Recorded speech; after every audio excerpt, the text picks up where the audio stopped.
Hello guys, good morning once again. Um, Today is Monday, no? June. I'm not mistaken. Uh, June 8 siguro ngayon. No? Ang bilis ng oras, ay panahon. So guys, dito tayo sa ating paboritong lugar, the origin of Wanderers, no? Motovlog TV. Well, actually, tayo ay tawag nito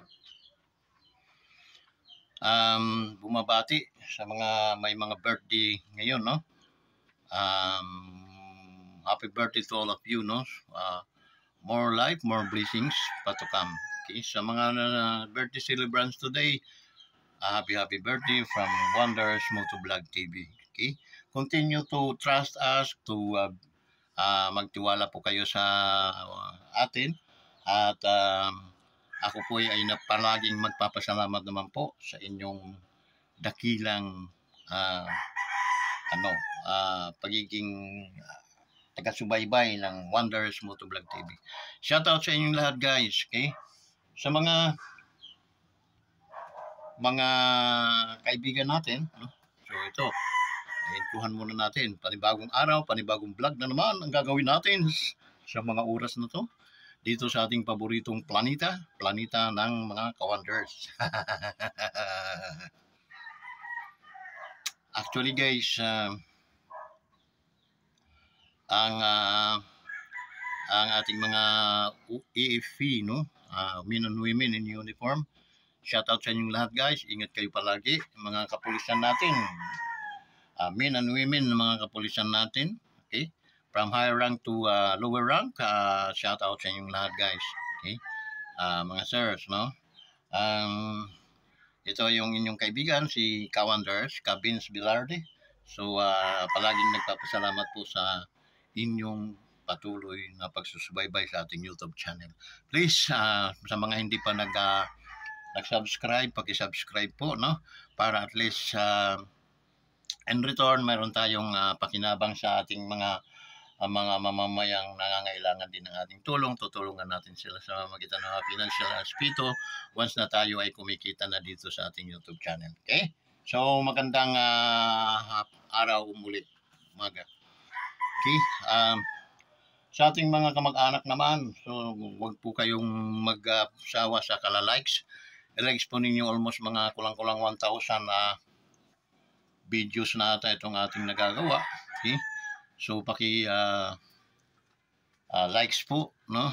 And then share para marami pong makapanood at views sa ating channel. Okay? So ano pa?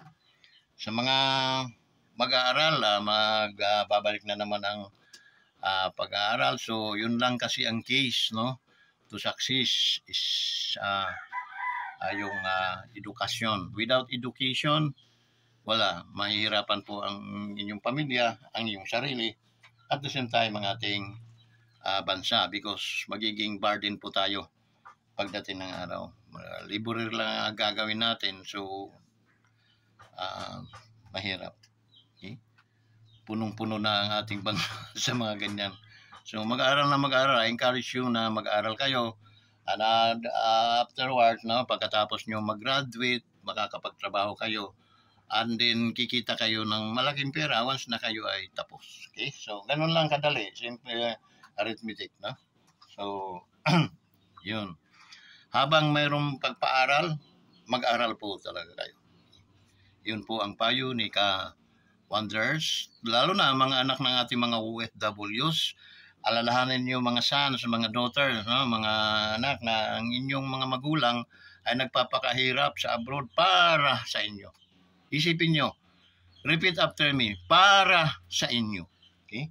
Para sa inyo talaga yon. Yung mga kanilang pagod, kanilang pagpapagod, pagpapakahirap ay hindi yung para sa kanilang sarili. Bagkus yun ay para sa inyong mga anak. Okay? So, yun, guys. Ano pa? ating ano ngayon sa araw na to.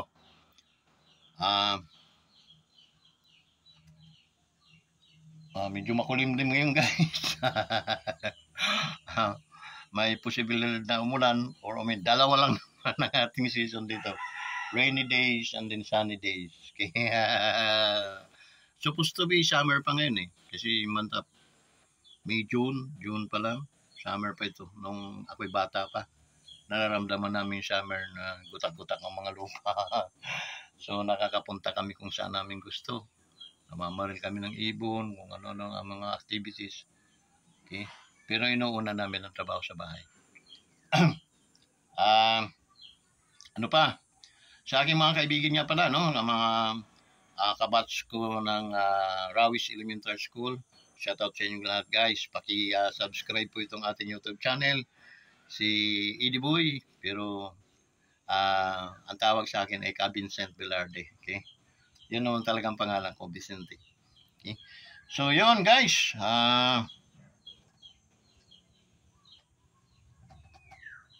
Ang gagawin natin yan, ha?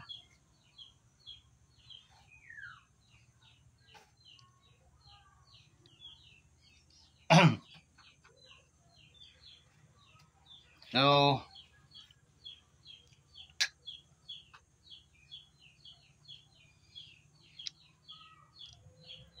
teka.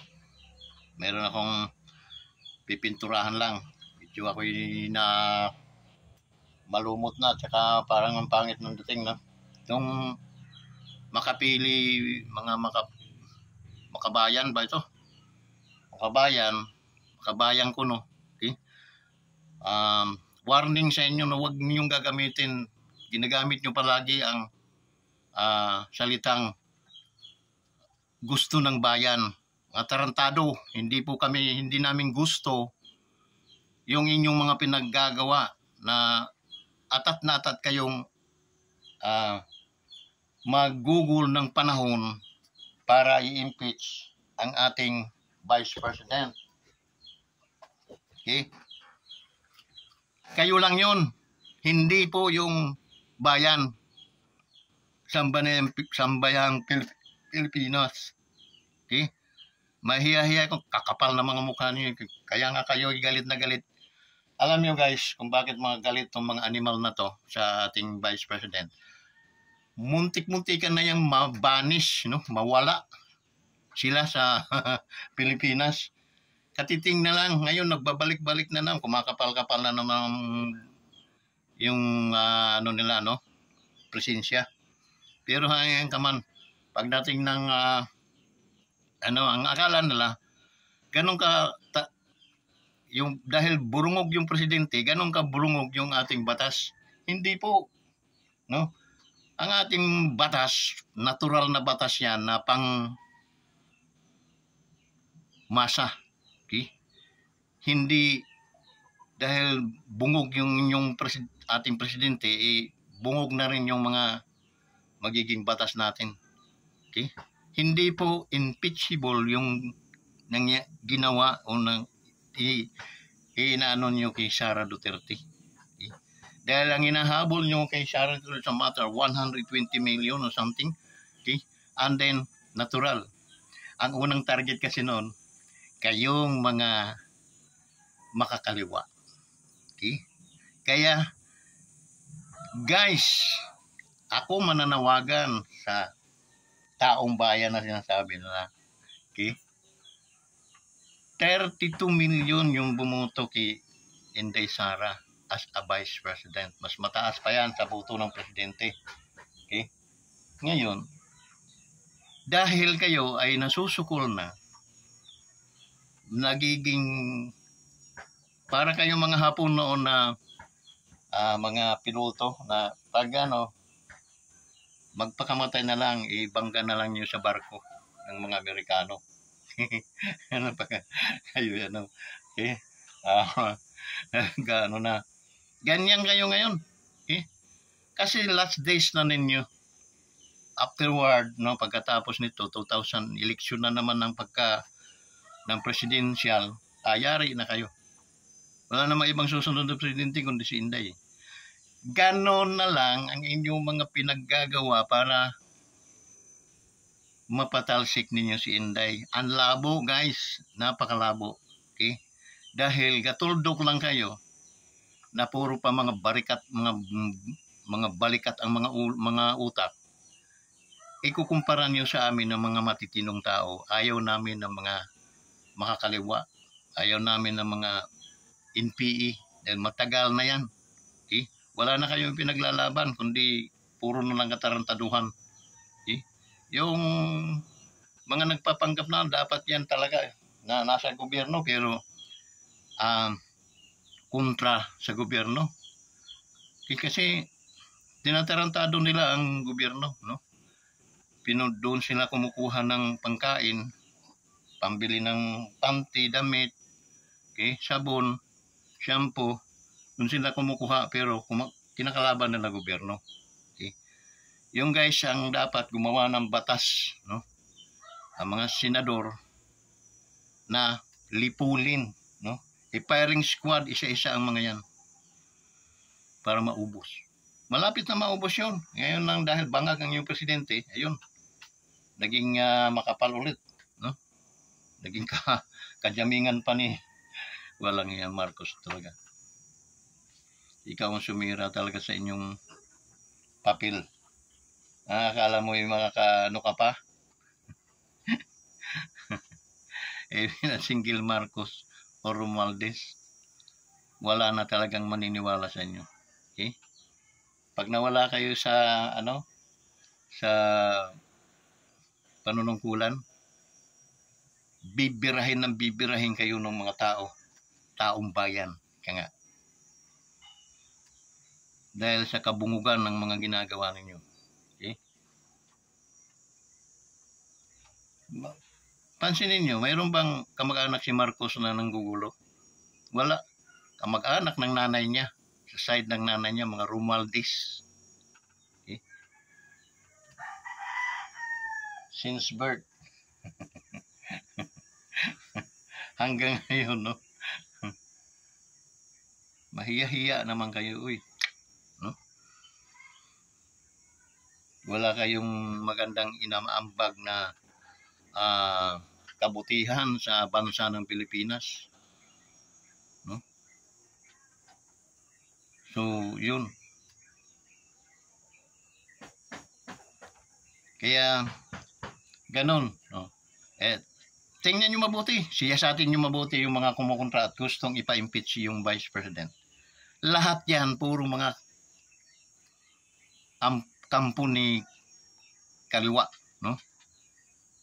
Mga traitor yan. They are traitor dito sa ating bansa. Dapat yan talaga binagbibitin, patiwarik. Okay? Ay ang mga nagpa-front yan, sila Castro, sila yung bakla, si Raul, tsaka mayroon pa yung isa. Okay?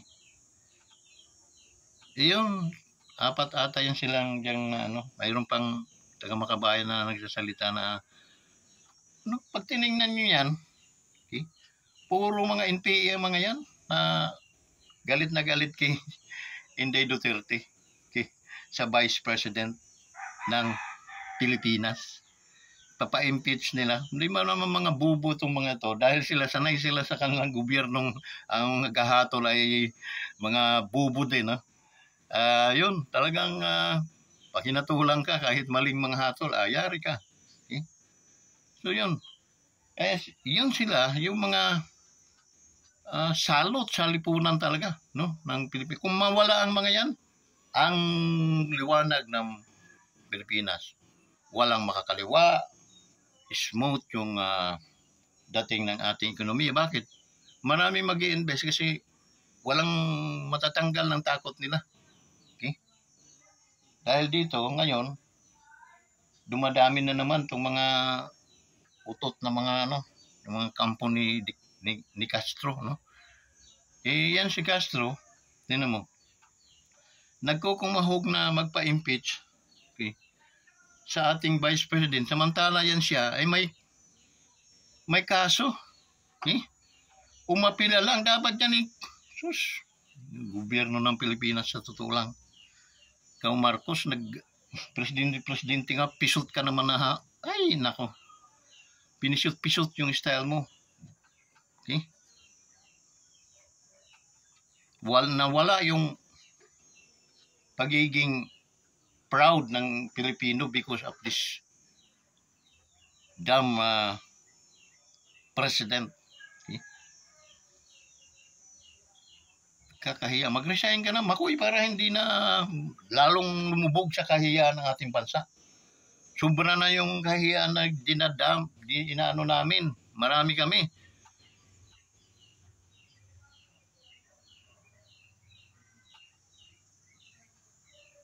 Wala kang fundamental na ano para ang ating bansa ay umunlad.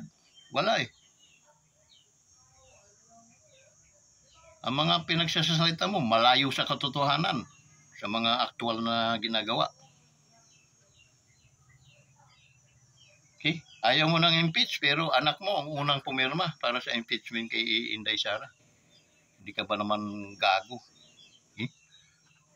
And then ayaw mong makialam sa ICC dahil ang ICC wala na pero kayo rin ang nagpadala kay Duterte sa Netherlands. Tingnan mo kagaguhan mo talaga.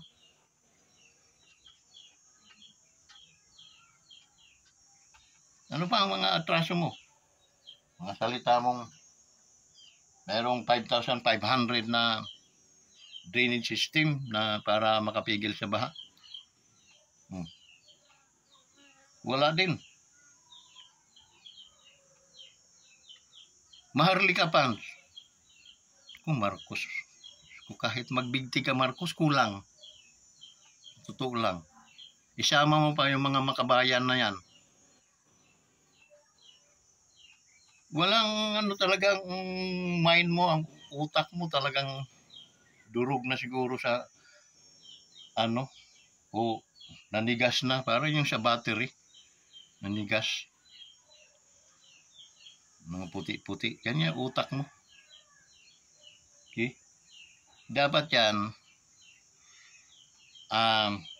pinupursiging drug test kasi delikado na kapitan natin, okay? Wala na palang matinong pag-iisip, nananatiling kapitan, delikado po yun, baka ibangga. Okay? Binabangga nga niya, muntik-muntikan tayong maaway ng malusaw ng mga bomba ng China. Okay?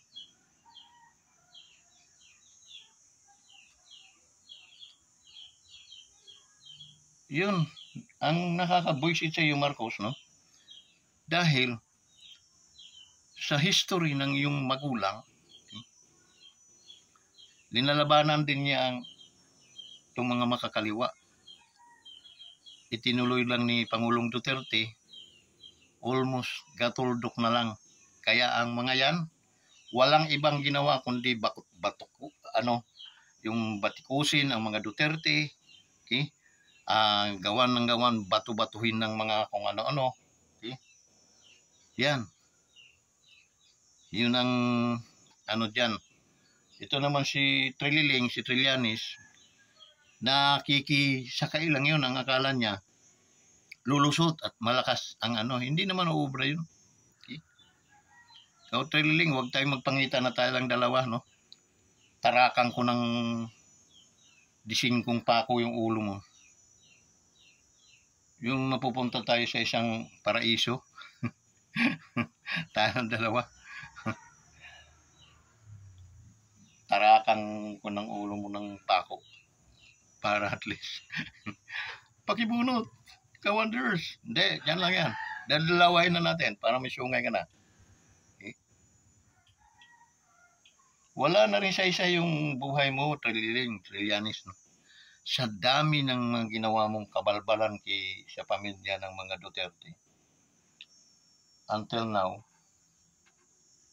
talagang hindi ka na naig.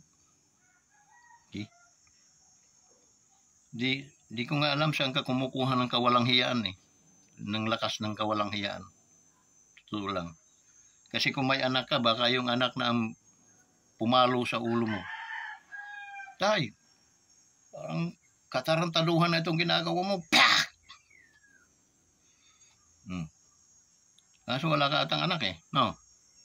Kasi sabi nga ni Pangulong Duterte, ano yung may lus-lus ka, yung maliit ang siyang itlog, bugok. Kaya, naku, Riling, ayos-ayos ka. Hindi lang ako ang galit sa'yo, Riling, napakarami.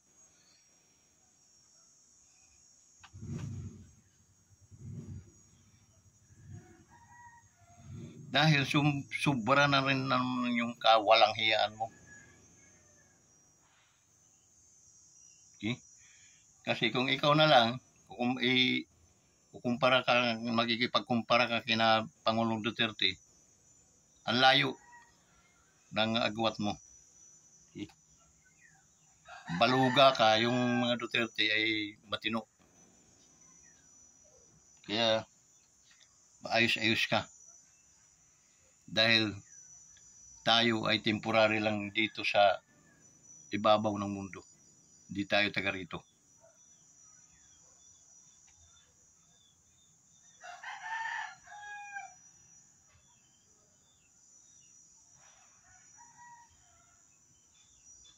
So yun guys, ang mga nagkukumahog ng mga tao, ano nang aba, kasi abala yun, no?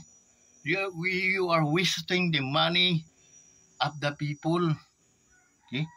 Sa taong bayan. Itong kayong mga makakaliwa, huwag na huwag niyong gagamitin yung inyong termino na gusto ng mamamayang Pilipino. Lolo nyo. Hindi namin gusto yun. Dahil matino mga utak namin. Hindi kami yung unti-unti nang nauupos, parang sigarilyo, nauupos habang hinit-hit, umuupos, nauupos hanggang sa filter na matitira. Malapit na kayo doon sa filter na lang matitira. Kaya ngayon ang iyong ginagawa, yun. Todo kayo paninira, and then puro mga kabalbalan ang ginagawa. Tinutudo na ninyo, bakit? Last chance na po ninyo yun. After this balahurang presidente ay titino na ang Pilipinas. Hahabulin na kayong lahat at makikita namin kayo nakabitin kung saan sa mga poste ng Meralco. Okay? Iyon ang nararapat na parusa sa mga taong kumakalaban sa gobyerno. That because kayo yung reason behind kung bakit naghihirap ang ekonomiya natin. It because doubts yung may mga magtatayo ng negosyo, may duda na walang pwersa itong gobyernong ito. Bakit kami mag-i-invest yan sa inyo? Okay? So, ganun kasimple. Ganun lang. So, sana ang mga tao, mag-react naman kayo guys na huwag gamitin yung tulad ng ginagawa ng mga makabayan, ano ba yan, na gusto ng mamamayan na malaman ang katotohanan. Klaro, kayo lang ang nagpapagulo sa isip ng mga mamamayan. Klaro na confidential fund yung inyong ginawang butas kay Inday. At yung confidential plan, fund ay galing pa kay Makoy, sa presidente, nung jaming-jaming pa ng vice, no? Kasi naki-ride lang naman ng animal na yan para manalo. Okay? Ganon. Kaya sa pagiging walang hiya din ng presidenteng ito, imagine mo pinalibing yung kaniyang tatay. Pagkatapos, ganyan lang. Diba, medyo nakakainis. Nakakainis, ika nga. So yun, makikita mo na walang utang na loob itong taong ito. Okay? Si Amy ay Amy yan, no? May mga vlogger din na mga siraulo na parang ano na si Amy, pero magkapatid man sila, magkaiba ang mga utak ng mga yan. Okay?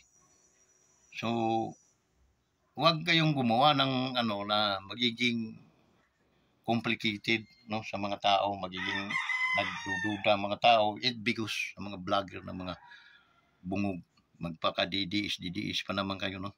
Tulad yan kay Mahalo Kaloka, hindi na siya pinaniniwalaan ngayon.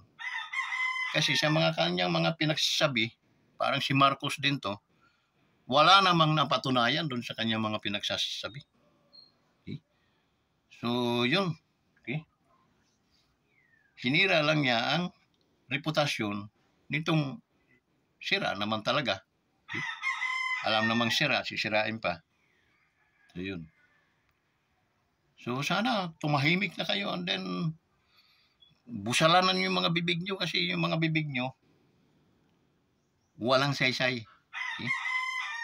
Kayo ang nagpapasabong-sabong ng mga kapwa Pilipino. Kaya ako, pag may kasalanan ng presidente, may kasalanan talaga. Okay?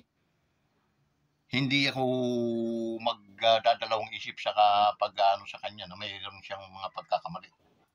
Okay? Kung tulad nitong ano, mayroon mga nagawang hindi tama, hindi yan sila tambalos-los. O di nangyari, taong bayan ang nag-uusga dyan. Kaya pag tumatakbo mo yan, shoot sa balde. Wala lang naging kalaban yan sa takluban, kaya ang nangyari, nanalo. Okay? Yan pa man, sa susunod na mga halalan, shoot sa balde na yan. Tragis na yan. So hanggang dito na lang guys.